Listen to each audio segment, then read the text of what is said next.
This is Alpha Strike number 107. If you didn't know, Alpha Strike, they are Canada's superhero team, and this cover could confuse you because it's got the American flag in the background and they are all wearing excellent men costumes. But don't be fooled, this is Alpha Strike and it is a nice cut down cast, just the main ones really. We've got Aurora Borealis, Bigfoot, you might have seen him in some found footage. Miss Maple, she is the leader. Saberclaw Jr. And Northman, he is my favourite one and he is a great big puff. It's okay, the operation I had, it removed my filter. If the cover doesn't clue you in, this is an Alpha Strike excellent men team up story. And it's completely competent at that. It's written by Scott Lobdell, who didn't seem to have a very long run on the book. And the thing that the two teams will oppose is some creepy graveyard shit with a dead bride coming back to life and trying to marry her widow. There's Alpha Strike up there, and down here is the Excellent Men, or Extra Factors if you want to get technical.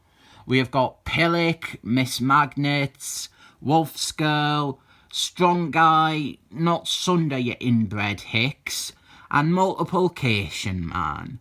And the Flash, the poor guy, he doesn't even get in on the team's guest appearances. Our here, there is a reference to orgasms, and the excuse for Alpha Strike wearing these uniforms is that the airline lost their luggage and their regular costumes. On the next page, here is the would-be husband and there's the dead bride and she's like raising loads of zumbas. It's a simple plot for a simple team-up.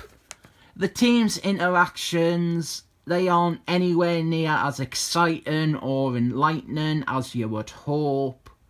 The only real thing to take away is that Pillick, he is, as always, a dick. He belittles and bosses about Alpha Strike, and he countermands Miss Maple every step of the way. What's odd, though, is the issue before this one is the one where Northman comes out of the closet, where he announces to the world that he is a big bender. I have got that issue, and I forgot to mention it in that one video where I said what issues of Alpha Strike I had.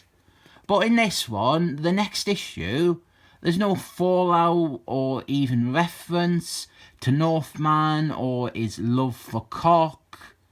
You'd think something big like that would have some repercussions. Speaking of gay things, baseball. Baseball is for gays, isn't it? That's just me trying to alienate more viewers. We didn't do baseball our here. I've never learned if it is homosexual or not. It is fun seeing all these Alpha Strike characters in these unusual costumes.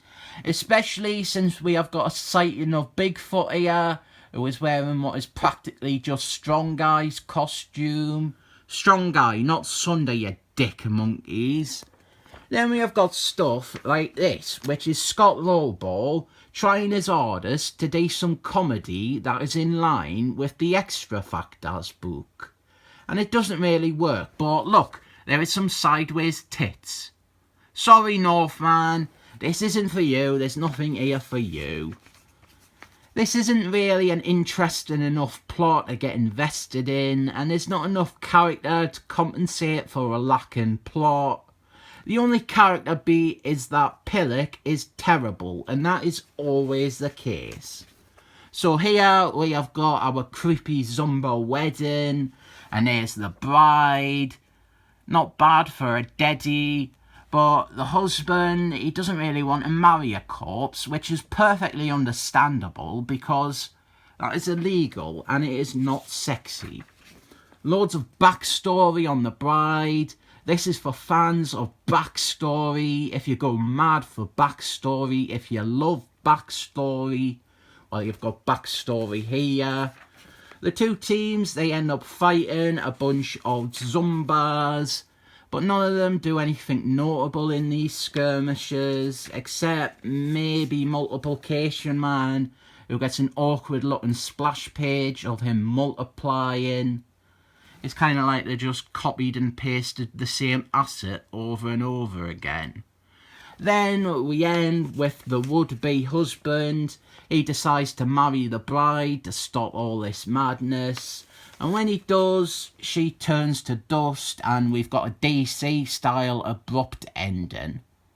If you're stuck inside, unable to go outside because of some contagion or something like that, like if there's a virus or a disease spreading and like you can't get outside because you're in some sort of like a lockdown, if something like that is happening to you and you've got this comic at the back of your drawer, it can fill 10 minutes and it won't give you a nasty cough.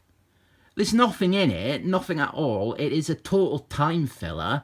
This is the very definition of a filler comic, but at least it doesn't annoy you too much or make you feel ill. It could be much better, but it's not like a bad comic or out. I rate it 7 thumbs up.